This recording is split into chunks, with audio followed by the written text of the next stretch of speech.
আসসালামু আলাইকুম। প্রিয় দর্শক, বিগত আওয়ামী লীগ সরকার আমলে আপনারা প্রায়ই জাতিসংঘের মানবাধিকার বিষয়ক হাই কমিশনের নামটা বারবার শুনেছেন এই কারণে আওয়ামী লীগ আমলে তারা মানবাধিকার বিরোধী কী কর্মকাণ্ড করেছে এবং বিভিন্ন সময় এই সংগঠনের যিনি হাই কমিশনের যিনি হাই কমিশনার ফলকার তুর্ক, কেউ বলে ভলকার তুর্ক, উচ্চারণটা আমি ঠিক জানি না। আমাদের প্রথম আলো দেখি লেখে ফলকার তুর্ক এবং অন্যান্য পত্রিকা লেখে ভলকার তুর্ক, যেটাই হোক। এই ভদ্রলোকের কিন্তু আমরা বিবৃতি দেখেছি এবং সেই বিবৃতিগুলোতে আওয়ামী লীগের যে মানবাধিকার বিরোধী যে সমস্ত কর্মকাণ্ড তার সমালোচনা তারা কিন্তু করত। সেই সমালোচনা নিয়ে আওয়ামী লীগ সরকারে যারা মন্ত্রী ছিলেন তারা বলতেন গাজায় এত মানবাধিকার বিরোধী কর্মকাণ্ড হচ্ছে, সেটা নিয়ে কিছু বলে না, আমাদের নিয়ে কেন বলে, ওইদিকে নজর দেন, হ্যান করেন ত্যান করেন, এগুলি বলা হতো। এবং আমাদের যিনি ডক্টর ইউনূস, আমাদের বর্তমান অন্তর্বর্তীকালীন সরকারের যিনি প্রধান উপদেষ্টা, ওনাকে আমরা বিভিন্ন সময় দেখেছি যে ইউরোপীয় এই ধরনের বিভিন্ন প্রতিষ্ঠান সংগঠনের বিবৃতি ওনার পক্ষেও এসেছে অনেক সময়। উনি এগুলিকে বেশ গুরুত্ব দিয়ে থাকেন।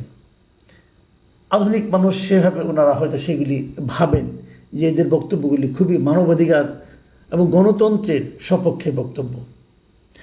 তো এখন তো ইউনূস সাহেব রাষ্ট্র চালাচ্ছেন, সরকার চালাচ্ছেন। এখন এই যে জাতিসংঘের মানবাধিকার বিষয়ক হাই কমিশন, এখন ওনাদের ইউনূস সাহেবের যে রাষ্ট্র পরিচালনা এবং বিভিন্ন আইন প্রণয়ন করার যে ব্যাপার স্যাপার আছে, এগুলোকে তারা কীভাবে মূল্যায়ন করছে, এটা কিন্তু একটা গুরুত্বপূর্ণ ইস্যু। সোমবার গতকালকে সুইজারল্যান্ডের জেনেভায় এই 59তম মানবাধিকার পরিষদে এই মানবাধিকার বিষয়ক হাই কমিশন সেখানে তাদের বার্ষিক প্রতিবেদন উপস্থাপন করেছে। সেই প্রতিবেদনে তারা কিন্তু বাংলাদেশের কিছু ঘটনা নিয়ে উদ্বেগ প্রকাশ করেছে। ছোট্ট একটা বিবৃতি তারা দিয়েছে, বিবৃতি ঠিক না, ওখানে সারা দুনিয়ার ঘটনা নিয়ে আছে, ইরান ইসরায়েলের যুদ্ধ এটা নিয়ে আছে, বিভিন্ন সুদানের ঘটনা নিয়ে আছে, সিরিয়ার ঘটনা নিয়ে আছে, বিভিন্ন দেশের সারা দুনিয়ার যত দেশ আছে যেখানে যেখানে মানবাধিকার লঙ্ঘিত হচ্ছে সবগুলি ঘটনায় সেখানে ছোট করে তাদের পছন্দ অনুযায়ী তারা যেগুলিকে উদ্বেগজনক মনে করেছে সেটাকে উল্লেখ করেছে, তারা যেটাকে পজিটিভ মনে করেছে সেটাকে ওইভাবে উল্লেখ করেছে। সেভাবে বাংলাদেশেরও ব্যাপারে একটা প্যারা আছে। সেই প্যারা কী আছে আমি সেটা হুবহু আপনাকে অনুবাদ করে পড়ে শোনাচ্ছি। এই অনুবাদটা আমি নিয়েছি প্রথম আলো থেকে।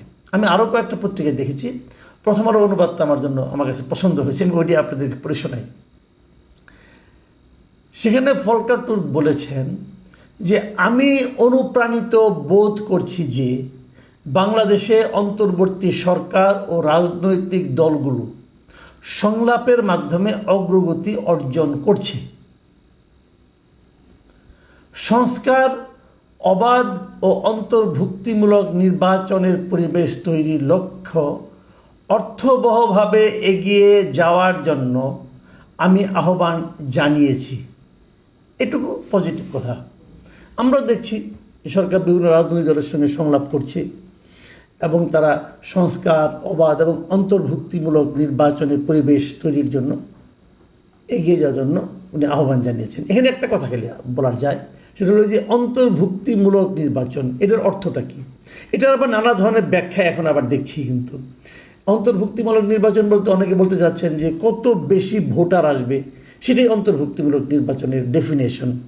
আবার আগে শুনতাম যখন নাকি বিএনপি নির্বাচনে যেত না আওয়ামী লীগ আমলে, তখন শুনতাম যে কতগুলি দল নির্বাচনে অংশ নিচ্ছে, অথবা যারা ভোট দিতে যাচ্ছে তারা ভোট দিতে যে তাদের পছন্দের প্রার্থীকে সেখানে পাচ্ছে কিনা, অথবা তারা পর্যাপ্ত সংখ্যক বিকল্প চয়েসের জন্য তারা প্রার্থী পাচ্ছে কিনা, এটাকে অন্তর্ভুক্তিমূলক বলে।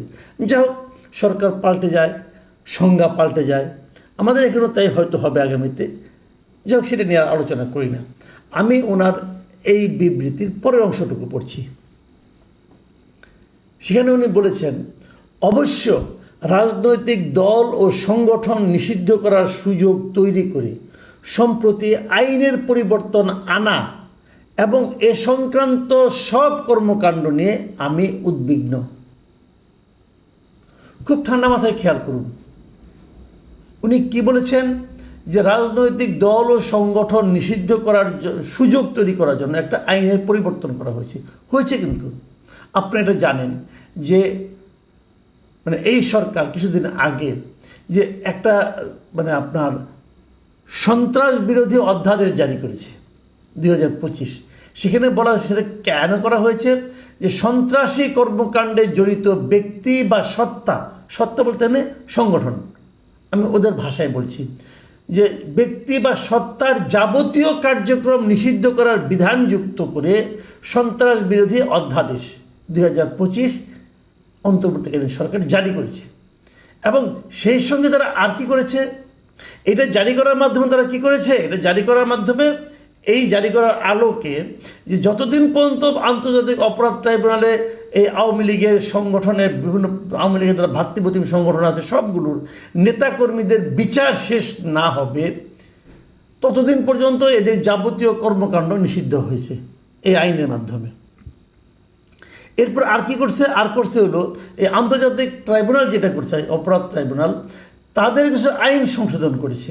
আইন সংশোধন করার মাধ্যমে আগে এদের আইনে ছিল না যে তারা কোনো রাজনৈতিক দলকে নিষিদ্ধ করতে পারবে, এমন কোনো আইন তাদের ছিল না, এখতিয়ার তাদের ছিল না। ওই এখতিয়ারটা এখন দেওয়া হয়েছে।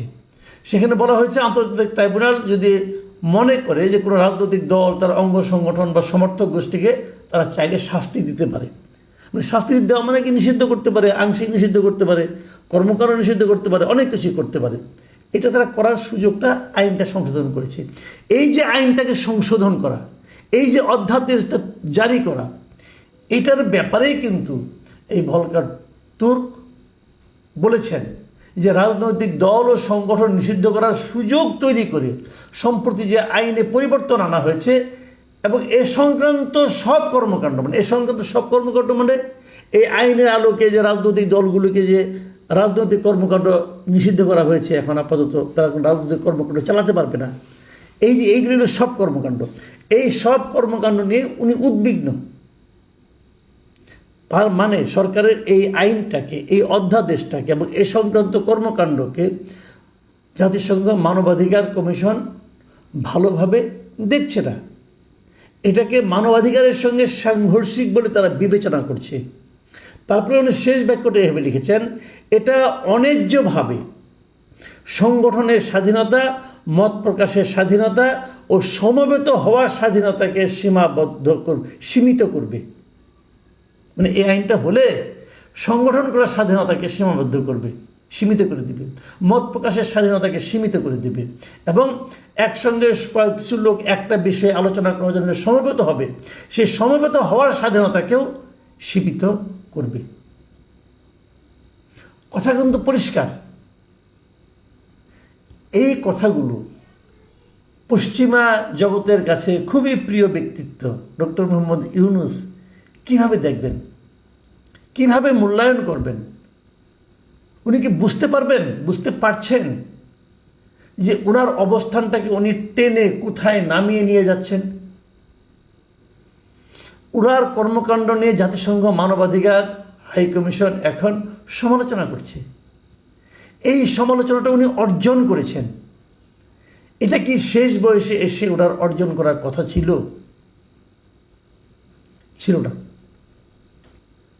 যে কাজটা উনি করতে যাচ্ছেন এটা তো বোঝাই যাচ্ছে এই আইনটা সংশোধন করা হয়েছে আওয়ামী লীগকে এবং তার অঙ্গ সংগঠনকে নিষিদ্ধ করার জন্য। এটা বোঝাই যাচ্ছে, বুঝতে কোনো কষ্টকর হওয়ার কথা না। ভলকার তুর্ক যখন কষ্ট হয় নাই, আমাদের নাকি কষ্ট হবে? আমরা তো এখানেই বসে আছি। শেষ পর্যন্ত ওনারা পারবেন কি না এবং করলে পরে তার প্রতিক্রিয়া আমাদের এই সমাজে কি হবে সেটা বোঝার মতো মানসিক স্থিরতা কি ডক্টর ইউনূস সাহেবের আছে? ওনার বয়স হয়ে গেছে, আমার ইদানিং একটু সন্দেহ হচ্ছে। ভিন্ন মতকে ধারণ করার যে ক্ষমতা সেটা কি আছে? কিছু বললেই যে কথাটা বলা হয়, আমি এই কথাটা বলে আলোচনাটা শেষ করব। এটা নিয়ে পরে আরেকটা আলোচনা করব, যে কথাটা বলবো এখন সেটা নিয়ে। সেটা কি হচ্ছে, যে কথাটা বলা হচ্ছে যে সন্ত্রাসী কার্যক্রমে জড়িত ব্যক্তি বা সত্তার যাবতীয় কর্মকাণ্ড নিষিদ্ধ করার বিধান, মানে যারা সন্ত্রাসী কর্মকাণ্ড করে তেমন ব্যক্তি বা সত্তা মানে সংগঠন এটাকে নিষিদ্ধ করতে হবে। এই হলো মূল লক্ষ্য। তো এদেশের সন্ত্রাসী কার্যক্রম কে করে বলেন? কোন দল করে? আমি একটা সহজ উত্তর দিই। এদেশে সব সময় সন্ত্রাসী কার্যক্রম করে সরকারে যে থাকে সেই সরকারের যে দল তারা। যখন আওয়ামী লীগ থাকে সরকারে আওয়ামী লীগ করে, যখন বিএনপি থাকে সরকারে বিএনপি লোকজনরা করে, যখন জাতীয় পার্টি ছিল সরকারে তাদের লোকজন করছে, আগামীতে যারাই ক্ষমতায় আসবে তাদের লোকজনই সন্ত্রাসী কর্মকাণ্ড করবে। এখনই যারা ক্ষমতায় আসবে বলে মনে করা হচ্ছে তাদের লোকজন গ্রামাঞ্চলে এবং উপজেলা জেলা পর্যায়ে অলরেডি সন্ত্রাসী কর্মকাণ্ড শুরু করে দিয়েছে ভাই। একজন লোকের কাছ থেকে চাঁদা আদায় করা সন্ত্রাসী কর্মকাণ্ড, এগুলো শুরু হয়ে গেছে। কাজেই যদি আইন করতে হতো, আমি তো মনে করি আইনটা এইভাবে করা উচিত ছিল যে যারা সরকারে থাকবে তাদের রাজনৈতিক দলকে নিষিদ্ধ করা হোক, যতদিন তারা সরকারে থাকবে তাদের রাজনৈতিক দলকে নিষিদ্ধ করা হবে। এমন করলে সন্ত্রাস কমতো। এইভাবে কমবে না। এখন আওয়ামী লীগ আছে সারা দেশে, তাহলে আওয়ামী লীগ সন্ত্রাসী কর্মকাণ্ড কেমনে করবে? আওয়ামী লীগ যখন বলতো যে বিএনপিরা সন্ত্রাসী কর্মকাণ্ড করে, জামাত করে, তখন আমাদের কাছে হাস্যকর মনে হতো। কেন? কারণ বিএনপি এবং জামাত তো নিজের জীবন রক্ষার জন্য দৌড়ের উপরে থাকতো, তারা সন্ত্রাসী কর্মকাণ্ড কখন করবে? এখন একই জিনিস। এখন তো আওয়ামী লীগ নিজের জীবন রক্ষার্থে দৌড়ের উপরে আছে, সন্ত্রাসী কর্মকাণ্ড কখন করবে? কাজে এই যে সিদ্ধান্তটা সরকার নিয়েছে, আইনটা সরকার করতে যাচ্ছে, করেছে অলরেডি এবং আইনের প্রয়োগ হচ্ছে এখন, এটা যতটা না সন্ত্রাসী কর্মকাণ্ডের হাত থেকে জাতিকে রক্ষা করার জন্য, তার চেয়ে বেশি একটা বিশেষ দলের প্রতি তাদের যে প্রতিহিংসা চরিতার্থ করার মনোবাসনা, সে কারণে হচ্ছে। ভলকার তুর্ক কিন্তু এই ব্যাপারে উদ্বেগ প্রকাশ করেছে। এই উদ্বেগ, এটা তো অফিসিয়াল উদ্বেগ, সারা দুনিয়ার লোক দেখেছে। এই উদ্বেগ এই সরকারকে কতটুকু স্পর্শ করবে সেটা দেখার অপেক্ষায় থাকলাম। প্রিয় দর্শক, এখন এ পর্যন্তই। আল্লাহ হাফেজ।